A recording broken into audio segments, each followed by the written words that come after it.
Ravi de vous retrouver sur Arte. Bienvenue pour ce nouveau numéro du Dessous des cartes. Notre photo du jour est en réalité notre cauchemar. L'idée que quelqu'un que nous ne connaissons pas, quelque part dans le monde, est peut-être en ce moment même en train de hacker nos données bancaires, notre adresse email, notre compte Facebook. La cyberattaque est une menace qui pèse aujourd'hui sur chaque individu, entreprise ou État. Les États bien obligés de reconnaître aujourd'hui le cyber comme nouvel espace géopolitique, comme un instrument nouveau qu'il faut savoir manier pour l'utiliser ou pour s'en défendre. Vous l'aurez compris, le Dessous des cartes s'intéresse aujourd'hui à ces nouvelles cyberconflictualités, les récentes élections américaines et françaises et les polémiques autour d'intrusions étrangères via Internet ayant fait monter la pression d'un cran. Alors commençons par faire un peu d'histoire. Il était une fois le cyber. Avant d'être un réseau mondial, Internet était un réseau interne à l'armée américaine appelé ARPANET. À sa naissance en 1969, ARPANET connecte seulement 4 ordinateurs. Nous sommes en pleine guerre froide et ce réseau vise à échanger des données en toute sécurité et éviter une rupture de communication en cas d'affrontement nucléaire avec l'URSS. 2 ans plus tard, les ingénieurs d'ARPANET arrivent à envoyer des messages électroniques. C'est la naissance de l'email. En 1982, grâce à un nouveau protocole, ARPANET devient un réseau ouvert à tous. C'est cette fois la naissance d'Internet. Depuis, Internet est devenu l'outil incontournable de notre monde. En 2018, 4 milliards de personnes, soit 53% de la population mondiale, est connectée à Internet. À l'échelle de l'Amérique du Nord, ce chiffre grimpe à 95%, 85% en Europe, mais encore sous la barre des 50% en Asie et en Afrique. Ce village global connecté favorise donc rapidement la diffusion d'informations et de nouvelles idées à l'échelle du monde entre États, individus et entreprises. La toile, web, est vue comme un espace de liberté et d'expression publique, comme l'a montré l'usage des réseaux sociaux lors des printemps arabes, ou le développement de groupes de cybermilitants comme Anonymous et Wikileaks, qui se présentent comme des défenseurs de la liberté d'expression, ou encore les lanceurs d'alerte comme Edward Snowden ou Bradley Manning. Mais en permettant l'anonymat, Internet présente l'inconvénient d'être difficilement contrôlable et donc vulnérable. Internet est ainsi devenu la cible de cyberattaques dès la fin des années 1980. Ces attaques touchent majoritairement les pays occidentaux, États-Unis en tête. Aujourd'hui, on peut distinguer 3 formes de criminalité. D'abord, les logiciels malveillants, en anglais malwares, et l'on va prendre un exemple. En mai 2017, le malware WannaCry affecte près de 150 pays et 300 000 ordinateurs.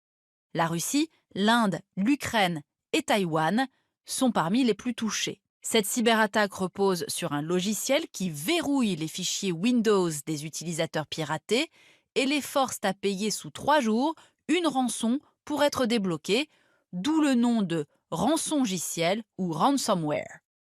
Alors, qui se cache à l'époque derrière la cyberattaque WannaCry? Selon la NSA, l'agence de sécurité américaine, la Corée du Nord serait responsable de WannaCry avec l'objectif de dégager des revenus. Elle a profité d'une faille du système d'exploitation Windows, qui d'ailleurs était déjà largement exploité par la NSA pour infiltrer des systèmes. D'autres formes de logiciels malveillants existent. Les chevaux de Troie, les logiciels espions spywares et logiciels publicitaires adwares, qui clandestinement infectent un ordinateur, volent des informations sensibles à des fins frauduleuses. Et puis la forme la plus commune d'escroquerie sur Internet, l'hameçonnage ou phishing. Il implique chaque jour des millions d'emails qui ont l'apparence d'un message provenant d'une entreprise, administration ou banque, afin d'obtenir des données personnelles. Environ 1 700 000 sites de phishing sont créés chaque mois sur Internet et près de la moitié provient d'un pays, le Nigeria. Enfin, les botnets, un réseau d'ordinateurs dits zombies, qui mènent des opérations de sabotage commandées à distance, comme en Estonie en 2007. Au total, le coût annuel des cybercrimes à l'échelle mondiale est estimé entre 400 et 600 milliards de dollars. Près de 60% des échanges électroniques sur Internet sont aujourd'hui des spams. Et en 2017, 44% des internautes et des entreprises ont été victimes de cybercriminalité. En raison de la forte dépendance des États à Internet, le cyberespace est aussi utilisé par tous les États à des fins politiques, économiques et militaires. En 1999, lors de la guerre au Kosovo, puis en 2007 en Estonie, en 2008 en Géorgie et en Iran à la fin des années 2000, et plus récemment bien sûr lors des campagnes électorales françaises et américaines. L'objectif étant de réaliser des opérations de sabotage à grande échelle, prolongeant souvent des conflits ou des contentieux. Alors à présent, revenons précisément sur le cas de l'Estonie.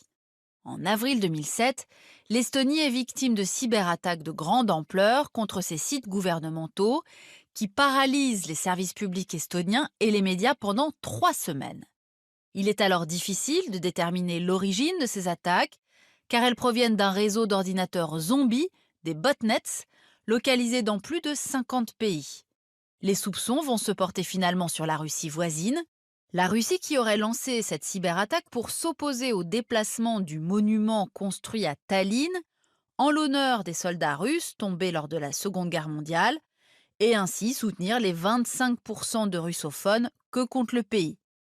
Mais cette attaque est aussi et surtout un moyen pour Moscou de marquer son opposition à l'entrée des pays baltes dans l'OTAN. Deuxième exemple de cyberattaque, l'Iran.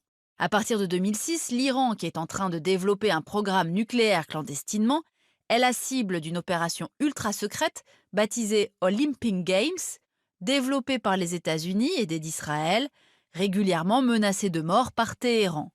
L'Amérique, qui veut, à défaut de stopper le programme nucléaire iranien, tenter de le ralentir.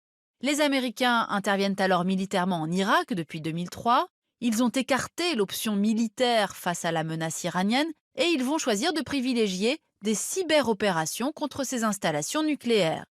Résultat, fin 2009, près de 1000 centrifugeuses iraniennes ont été mises hors d'état de nuire. Sauf qu'au printemps 2010, la machine s'emballe. Des ingénieurs iraniens de Natanz ont, sans le savoir, transféré le verre informatique responsable des attaques sur leurs ordinateurs personnels connectés à Internet. Bientôt, ce verre se propage sur la toile sous le nom de Stuxnet, contaminant près de 60 000 ordinateurs à travers le monde.